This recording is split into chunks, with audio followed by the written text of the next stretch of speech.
Ang kalsada ay hindi lang daanan ng sasakyan para sa kanila. Ito ay isang arena ng pakikipagsapalaran. Habang tayo ay naiinitan lang sa loob ng sasakyan, sila ay literal na nakikipagpatintero sa panganib para lang sa iilang pisong kita. Sa tuwing lilitaw ang pulang ilaw sa trapiko, doon nagsisimula ang showtime ni Mang Alan. Bitbit ang kanyang mga paninda at mineral water, mabilis siyang lumulusot sa pagitan ng mga dambuhalang bus at humaharurot na motor. Ang baryang galing sa kalsada, higit na mapagpala dahil pawis at panganib ang puhunan sa bawat kuha. Sa gitna ng usok at ingay ng sasakyan, doon masusubok ang tibay ng loob ng isang taong may pinoprotektahan.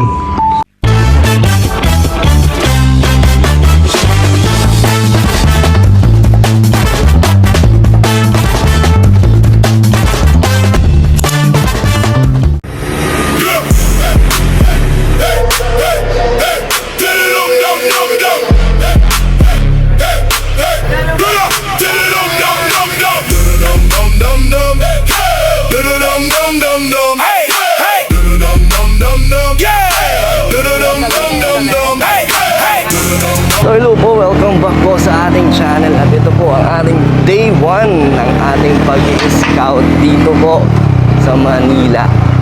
So motor lang, motovlog po tayo ngayon. So grabe, kakapahin muna natin ang mga lugar-lugar dito para ma-familiar natin. So ngayon, lang tayo, tamang scouting lang po.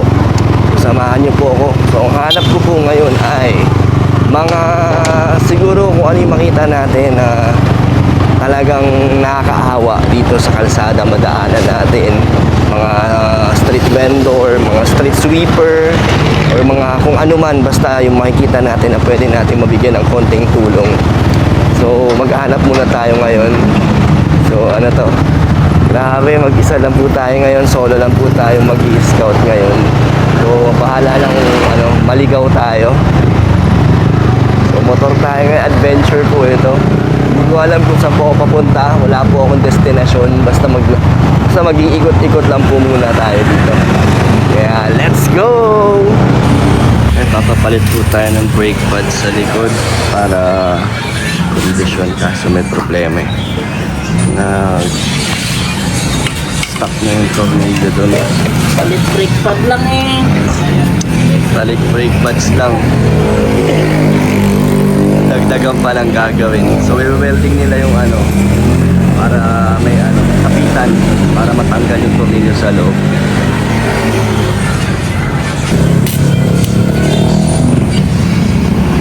Tanggal na kuya?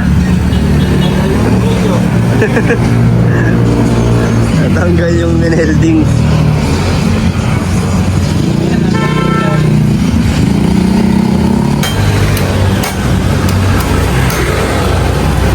Sabi po, magtatatlong oras na po ako dito.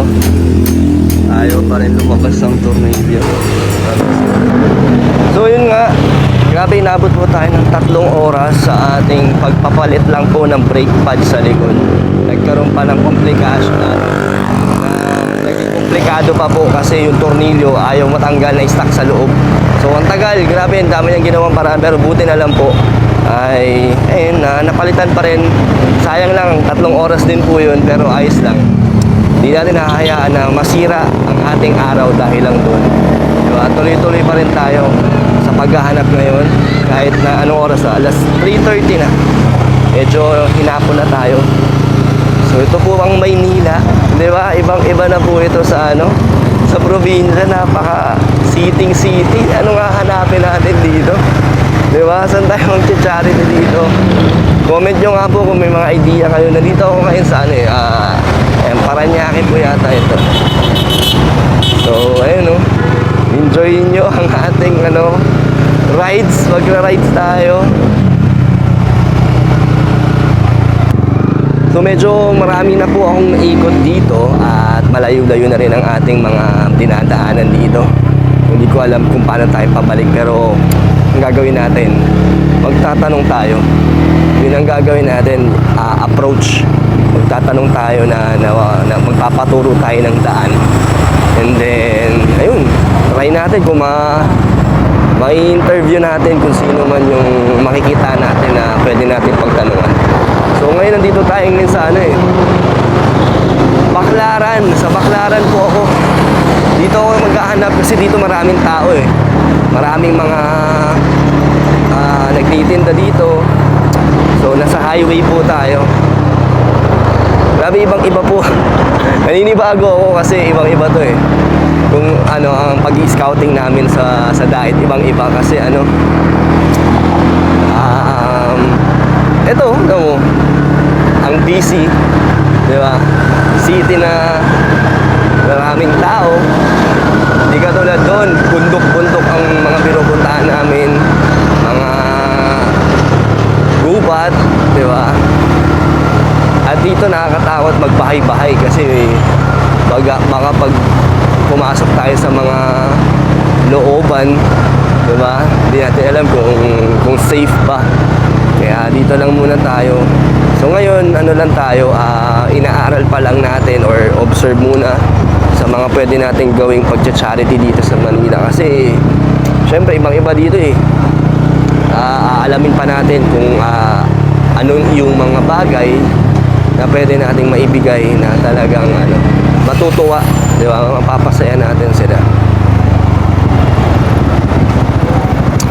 Pero masarap magmotor ng ganito. Ganda ng ang ganda ng camera natin, nakakatawa. So yun lang, maraming stoplight dito. Madaming traffic pa. 'Di ba? Kaya ayoko magsasakyan sa sa pag-scout, 'di ba? Ang traffic, 'di ba? Tapos lugi pa sa gas. Pag bumaba na ulit yung gas, yan. Ang daming ating kasabayan dito, mga rider. Mga angkas. Grabe. Very challenging po ang ating scouting. Pero sa una lang to. Lahat naman ng una, di ba? Lahat ng mga first time natin ginagawa, dun mahirap talaga. Pero marami tayong matututunan kagad. Yun naman ang ginagawa natin ngayon is nag-ano lang tayo ngayon. Parang testing muna, di ba? Subok-subok lang. Diba? Walang mahirap sa taong masipag at desidido. Diba? Ganun lang. Lagi natin i-motivate ang sarili natin. Isa pa pala, ang mga dapat nating iwasan dito ay mga traffic enforcer. Yun din na. Ito, nasa Baclaran na po. Gusto niyo po ba makita? Ang daming tiyanggi-tiyanggi dito. Hindi ko alam kung pwede yung motor dun. Tingnan niyo po, nandito na tayo sa sa Baclaran. So, ikot ko po kayo.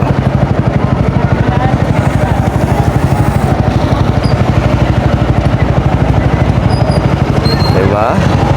Dito tayo sa Baclaran.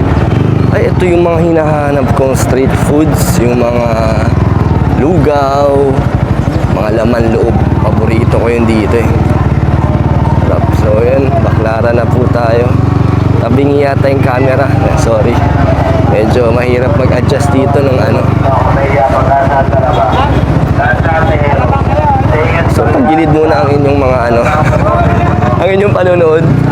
Hindi ko ma-adjust kasi nagmo-motor tayo. So, dito tayo sa Baclaran. Yun, no? So, maraming tao dito pag gabi. Ngayon, pababa pa lang po ang araw. So, magtatanong na tayo dito paano tayo babalik. Sino kaya pwede natin matanungan dito. At, syempre, maabutan natin ng konting tulong. Titignan natin kung matutuwa sila. Yun. So, rin natin, aaralin din natin kung matutuwa ba sila sa mga ibibigay natin, kung magkano yung halaga, tatansyahin natin. Titignan natin kung pasok, kung pwede. Kung hanggang saan lang ang kaya natin, dun lang muna tayo.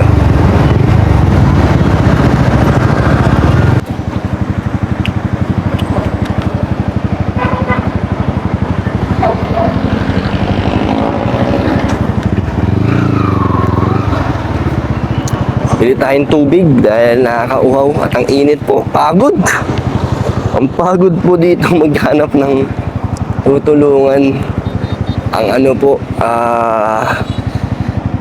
hindi madali kasi maraming sasakyan. Hintayin natin, may nagtitinda po ng tubig dito eh. At tanong din natin kung paano pabalik kasi malayo na po ang aking mga pinuntahan. So nakita ko kasi nadaanan ko sa kanina po ito. Nagtitinda sila sa mga jeep.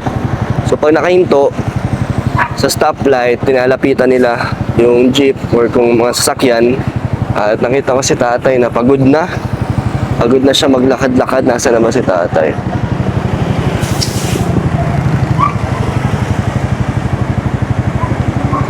Antayin lang natin sila. Ito lang po muna tayo.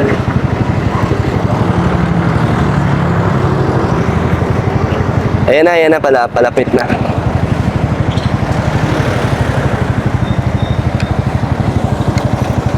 Lapitan na natin si tatay.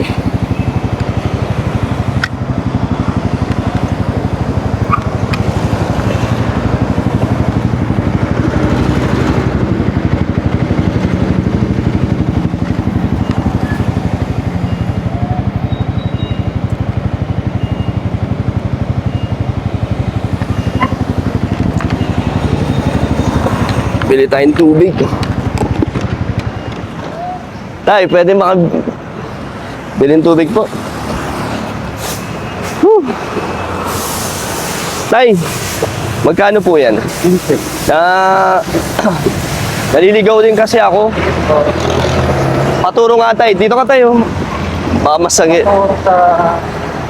Paturo nga tayo ng lugar na nawawala ako eh. Okay lang tayo, nagbibideo ako, okay lang? Okay. Nakita kasi kita kanina tayo, napadaan ako na titinda kayo dito. Araw-araw. Apo. Ito yung, yun po, parang lugar nyo. Ito yung tinitinda nyo po. Itong hanap buhay nyo. Wala lang tayo kasi nag-aano kasi ako tayo, naghahanap ako ng pwede kong mabigyan ng konting tulong. Nadaanan kita na talagang parang maghapon ka dito tayo. Ano oras ka pa po dito? Mula 9 a.m. Magkano oras po kayo yan? Naglalako na itong tubig.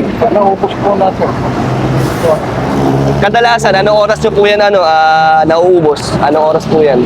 Pero dito po gumawa ako ng mga sandang piraso.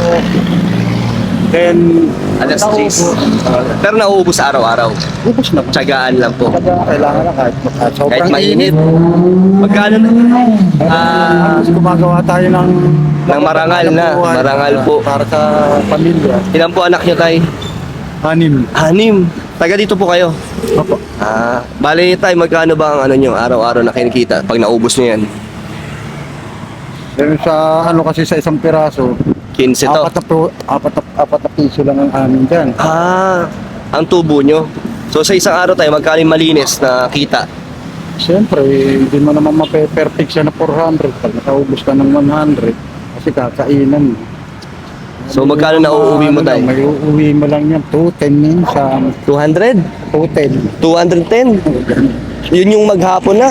Sa tapon na. Grabe. Parang kulang na kulang tayo, no? Lalo na ngayon, ang mahal na ng mga bilihin. Oo, Grabe. wala tayo magagawa. So, tayo magkano to? Bayaran na natin si tatay. Tay, sa'yo na yan. Thank you. 1,000 tay. Papadala ko to sa anak ko. Kasi yung anak ko nandun sa nanay niya. Dito na kasi mag-aaral sa pag-aaral. So, sakto yung binigay ko sa'yo ngayon. Okay na po ito. Malaking tulong na po ito. Malaking bagay. Salamat po sir sa inyo. Sir, God bless. salamat po. Sir, napasaya naman ba kita sa binigay kong 1,000? Sobra. Masaya. Malaking tulong pa po yan. Malaki na. Grabe, sobrang thank you din tayo. Itong pera na ibinahagi mo sa akin. Bali. Makakatulong sa pamilya mo. Yun. So, kasi tayo, di ba, masipag ka. Kaya siguro may blessing sa dumating sa'yo. Sana ganun din sa inyo lagi. Thank you, sir. Blessing. Thank you, sir. Hindi lang sa akin. Magkikita pa tayo dito, sir, pag napadaan. Dito ka lagi, di ba? Opo. So, ang pangalan mo po? Alan. Alan. Ilang taon na kayo, Kuya Alan? 55. So, Kuya Alan, mag-hi ka naman dito. Hi. So, salamat, Kuya. Ingat, ha. Sa mga anak ko dyan. Yun. Subscribe niyo po ako. Anong Kalingap Dan. halingap? Dan? Dan. Halingap Dan. Yes. So, mapanood mo po yan. Mapanood niyo yung vlog natin. Thank you, sir. Thank you. Thank you, sir. Ingat po. Kayo rin. Thank you po. Sana maraming kang blessings yung sinabi sa'yo. Thank you, sir. Thank you. Thank you.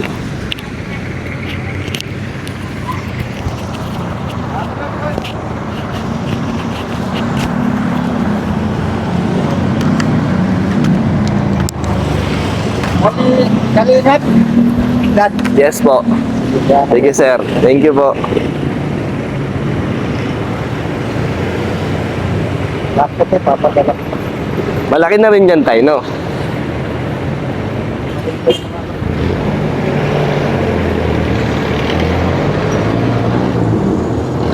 Ayan, ganyan si tatay. Inaalok niya yung mga tubig niya sa mga pag nag-stop, pag stoplight, di ba?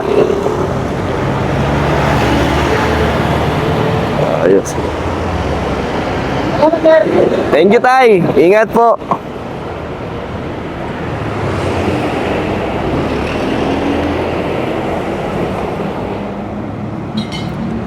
So, ayun. So, ayun, di natin na itanong paano pa uwi. Di ko natanong saan tayo, saan ang daan. Kaya, bahala na tayo. Ang masaya, ang mangganda is, nakatulong ako. Grabe, gagamitin niya pa raw yung sa anak. Papadala niya sa kanyang anak, di ba? So, sakto yung bigay natin. Talagang, si Lord ang pumili na matutulungan natin ngayon. Hindi yung basta-basta lang na pag nakita natin yun agad, parang may dahilan kung bakit natin sila napili at naabutan. So, tara. So, sa 1,000 po, malaking tulong na rin po sa kanila yon. Kaya, yan, makakatuloy-tuloy tayo, di ba? Unti-unti lang naman po. Hindi natin ito agad-agad bibiglain. So, aaralin pa natin itong mga natutulungan at mga tutulungan. Sir, eh, si tatay, oh. Grabe, todo pasalamat si tatay. So, ayun, syempre, hindi naman kung sino-sino lang ang ating lalapitan.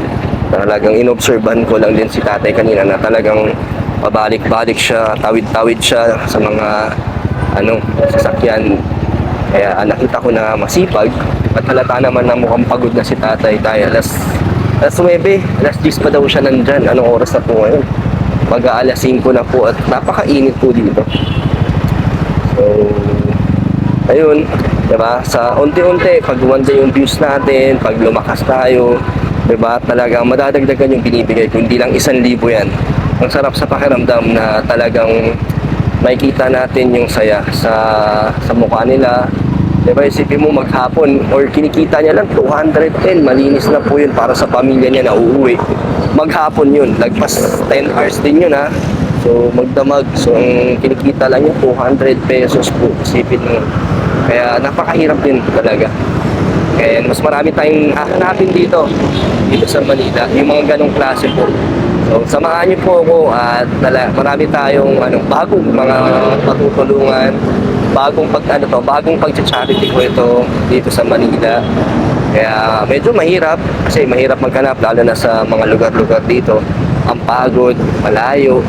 Pero yun nga, pinakabigay naman tayo ng tulong. Tulad ng sa diet, malayo man ang mga napupuntahan natin. Pero once na makita natin yung saya nila, nawawala ang ating pagod. Kaya yun, uwi na po ako. Salamat po sa mga nanood. At sana ay magtuloy-tuloy po ang suporta ninyo hanggang marami pa po akong mabigay sa kanilang tulong. Diba? Sama-sama po tayo dyan. So, thank you so much po. And bye-bye po sa inyo. Peace out!